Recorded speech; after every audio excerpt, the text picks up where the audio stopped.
Hello friends, नमस्ते। मैं दुर्गा कड़ेल देवी वास्तु से। आज मैं वास्तु और इंटीरियर के समावेश के बारे में बात करूंगी कि वास्तु और इंटीरियर का समावेश होना बहुत ज़रूरी है।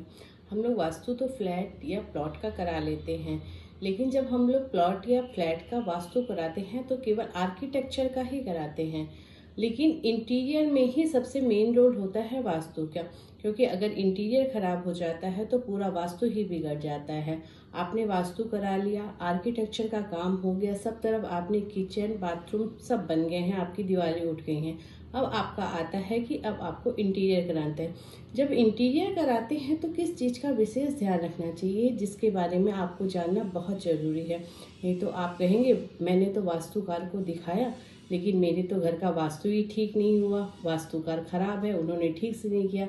लेकिन आपने ये ध्यान नहीं दिया कि जब आपने इंटीरियर कराया था तो क्या आपने किसी वास्तुकार की सलाह ली थी या उनसे जानने की चेष्टा की थी कि मुझे कौन सा कलर कहाँ पर और कैसे पंच तत्वों की बैलेंसिंग करनी है। इस चीज़ को ध्यान में रखते हुए अगर आपने वास्तु और इंटीरियर दोनों साथ में लेके चलते तो आज आपका घर बहुत ही अच्छा और सुख समृद्धि से भरा रहता। चलिए तो मैं बताती हूँ वास्तु और इंटीरियर को कैसे जोड़ के चलना चाहिए। पहले हम लोगों ने वास्तुकार को बुलाकर सारा आर्किटेक्चर करा लिया, ठीक है। आपने दिवाली वगैरह बनवा ली, किचन कहाँ होना चाहिए, मंदिर कहाँ होना चाहिए, वो हम लोग 16 डायरेक्शन के ऊपर काम करते हैं तो उसको बनाते हैं। फिर उसके बाद आया आपका इंटीरियर का काम कि अब इंटीरियर में क्या क्या ज़रूरी होता है जो आपको बहुत ध्यान होता है। और मैं इंटीरियर वालों से सभी लोगों से निवेदन करूंगी कि कम से कम बेसिक वास्तु जरूर जाने, क्योंकि किसी का घर खराब करने के लिए नहीं मिला है हमें हमें उसे अच्छे से सजाने के लिए, और हम अपने हाथों से ऐसे बनाएं कि उस घर में हमेशा सुख समृद्धि बने रहे और आपके क्लाइंट भी बनते रहे। इसलिए मैं चाहूँगी कि सभी इंटीरियर वाले बेसिक वास्तु जरूर जान लें। सेकेंडली मैं ये बताना चाहूँगी कि बेसिक वास्तु होता क्या है। बेसिक वास्तु वो होता है पंच तत्वों की बैलेंसिंग। वास्तु तो मेन रूप से पंच तत्वों पे ही निर्भर है कि जिस प्रकार से हमारे शरीर में 5 चीज एकदम क्वांटिटी में होने से या इस सिमिलर होने से, बराबर होने से हमारा शरीर ठीक रहता है। जैसे बोलते हैं ना, किसी का वात शरीर है, किसी का पित्त प्रकृति है और किसी का कफ प्रवृत्ति है।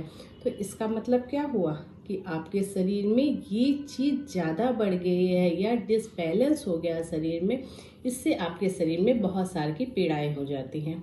इसी प्रकार घर है, आपने पूरे घर में लाल कलर करा दिया या यूँ कहें नीला कलर करा दिया तो क्या हुआ, जल तत्व बढ़ गया, और लाल करा दिया तो अग्नि तत्व बढ़ गया।